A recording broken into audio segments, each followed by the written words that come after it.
All right, try that. You actually also have the opportunity to ask some questions later, so if you want to think about some questions, start thinking now. Just one last thing about Germany. We like to call it the country of poets and thinkers, and we have a long tradition of scary stories, fairy tales. The Grimm brothers have collected them. Do you see yourself almost in the tradition of the Grimm brothers? Fairy Yes, I do. Some spooky stuff. One of the things that I like about German fairy tales, German folk tales, is that you guys know how to start your kids young. I think that's the way that it should work. Is Little Red Riding Hood a German folk tale originally? It's certainly a Grimm's isn't it? fairy tale. Yeah, and my favorite part, of course, is where, although my second favorite part is when Little Red Riding Hood is eaten by the wolf. No, it's Grandma that's eaten by the wolf. Well, they're both eaten, actually. It's quite a feast. This could be an Eli Roth movie, couldn't it? Absolutely. And the woodchopper comes in, chops the wolf open, and they pop out miraculously untouched by digestive juices. They're fairy tales after all. Yeah. It's actually quite spooky. It's only now as an adult that I read it to my kids, I've discovered that, oh my god, they're quite gory and spooky. Don't let that stop you. Yeah, I will continue to read them. I love them because most of them have happy endings, like your books. What did you like to read to your kids? Well, I read them all the standard fairy tales, but what my kids really wanted to hear when they were children were Spider-Man, Incredible Hulk, Avengers, G.I. Joe, and so I read all those things to them, and I had one son, Joe Hill, who grew up to write a comic series of his own called Lock and Key. So, and Joe's got a great horror novel out now called Nosferatu. I'm not sure that's what it's called in German because you guys changed Christmas Land. Christmas Land is what it's called here. You know, I wrote a book called Bag of Bones, which Heine retitled Sarah. I actually sort of like that quite a lot. I wrote a book called It, which they called S. And it's a great thing because it sounds scary. It's true. It's the reason why, as a kid, I never gave to girly gummies. Wait for it. S.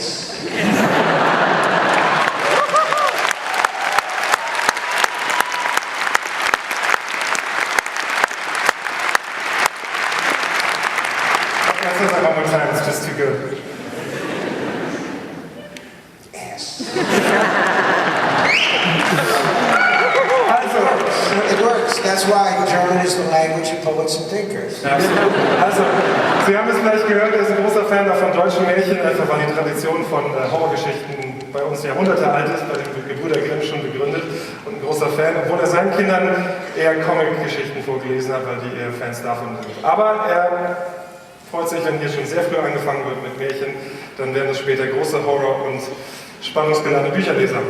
So, the book that we're all here for, Dr. Sleep, your latest book, that's actually a pretty good translation, right? Dr. Sleep is a good translation. If you say Dr. Sleep, it's... Actually, I think the German title even has it spelled in English. It doesn't. It does, yeah. So the French one is Docteur Sleep. Doctor Sleep. They're a little more refined, those French. But Heine has such a proclivity for changing my titles to one-word titles that I'm surprised it's not just Sleep.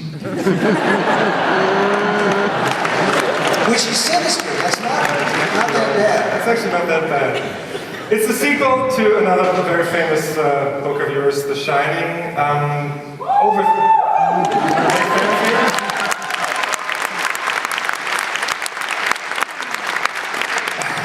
It's like a greatest hits thing. I mean, if you want, we could just go on all evening and just name titles and you cheer, right? I mean, that'd be a fun night as well. Play Freebird!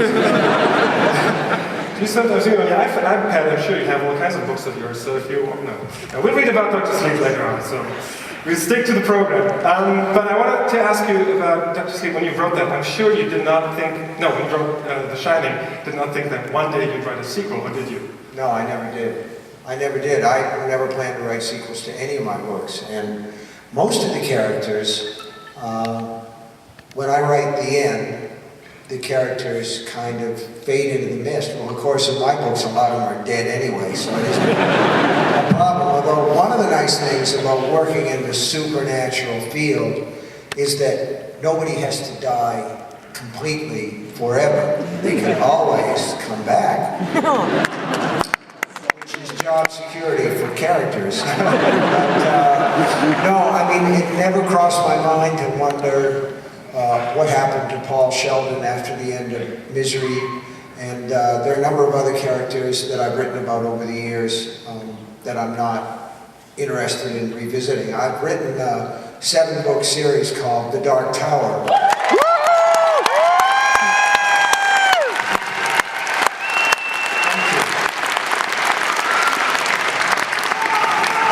The thing is, I think they want a sequel for that one as well. I remember my first beer too. But The Dark Tower is really all one novel, so you know it's a completed thing. I don't think of those as sequels. But the one thing about Danny Torrance from The Shining is, at the end of that book, he's lost his father, who's been a destructive drunk. With temper issues, so that he's actually broken Danny's arm, and the last 70 pages he's chasing Danny in an effort to kill him with a rope mallet. So he's also been left in a hotel that's full of ghosts that want his paranormal ability to shine. So that this is a kid that's 4 years old, and he's already got, you know, a basket load of issues. And so, yeah, from time to time, I would find myself thinking, well, let's see. Danny Torrance, if he were a live person, would be 13 now. And then I would think, oh, Danny Torrance must be 17 now. He's a junior in high school. What's going on with him? What's happening with Danny Torrance? And readers started to ask me. I would go to autographings, and somebody would come up and say, hey, whatever happened to that kid? That kid from The Shining, Danny Torrance, how did he turn out? So finally I decided I would write a book. And, you know, the thing is, a sequel to the book like The Shining is, for a long time I put it off because it's a daunting thing in itself. Because a lot of people think, rightly or wrongly, they'll come up to me and say, you know, that book, The Shining, that scared the shit out of me, man. Yeah. That was like the scariest book that I ever read, man. That book is so scary. And I would say, well, yeah. You were fucking 14, for Christ's sake. Right? You were 14 years old, you were reading it under the covers, you had a flashlight, and you're reading this book. Sure, you were easy. You were a fright virgin. But then, you know, the years go by, it's been 40 years since The Shining, so I felt that a lot of people, if I wrote the sequel, no matter how good it was, a lot of people would come up to me and say, oh, you know, that wasn't so scary. So, you know, the way that they react to, say, Nightmare on Elm Street 4 or something like that. But that became part of the challenge. I wanted to write a book that was different from The Shining, and I wanted to write something that would be involving and scary and touching and all the things that touch people's emotions. Hat nicht geplant, eine Fortsetzung von The Shining zu schreiben, als früher, vor 30 Jahren, mehr als 30 Jahren das Buch geschrieben hat. Aber über die Jahre ist ihm der Charakter, das kleine Junge, der Danny Torrance, der so viel erlebt hat als Vierjähriger, immer wieder in den Kopf gekommen und immer wieder wurde darauf angesprochen. Und über die Jahre hat er sich überlegt, was macht Danny wohl als 17-Jähriger, als 20-Jähriger, als Erwachsener?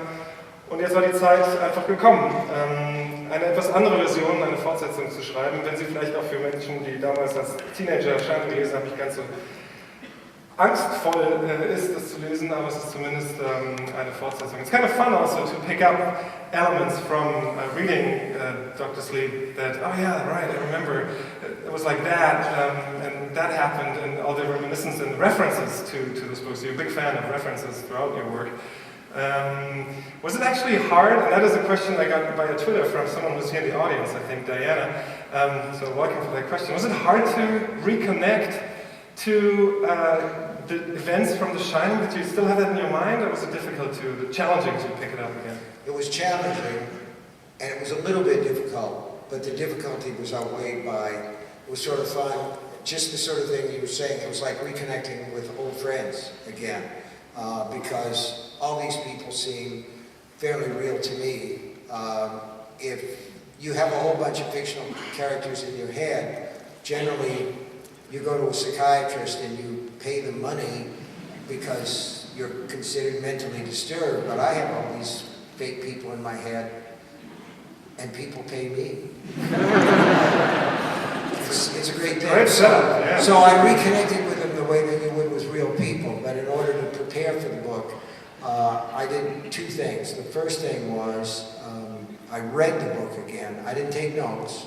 I just read it, and then I let about, I would say about 6 weeks go by, and then I got the audio version and listened to it. And we're very fortunate tonight to have the gentleman who read Dr. Sleep on audio in German, and he's going to read to you in German. And he blew us away last night in Munich. Munich? It's funny to hear Americans try to speak German, isn't it? It's like watching white people try to have fun. So, any of those things. And I forgot what I was saying, but you know, the thing was, I do remember, the audio gives you, the book gives you the story, but the audio gives you the music. And I'm very interested in the idea that the way things sound, and I want the words to be right. So I read it, I listened to it, and then I went to work, and I tried not to think too much about what I was doing, because it's a little bit like if you have to dive off a high cliff, maybe the best thing to do is just go ahead and do it before the fear can set in. Yeah. Although you're all about fear, so actually, but before it prohibits you from writing, that's not a good thing. Maybe not, yeah. That's actually a good segue to having you read some of the work, but before that I'll just translate it briefly.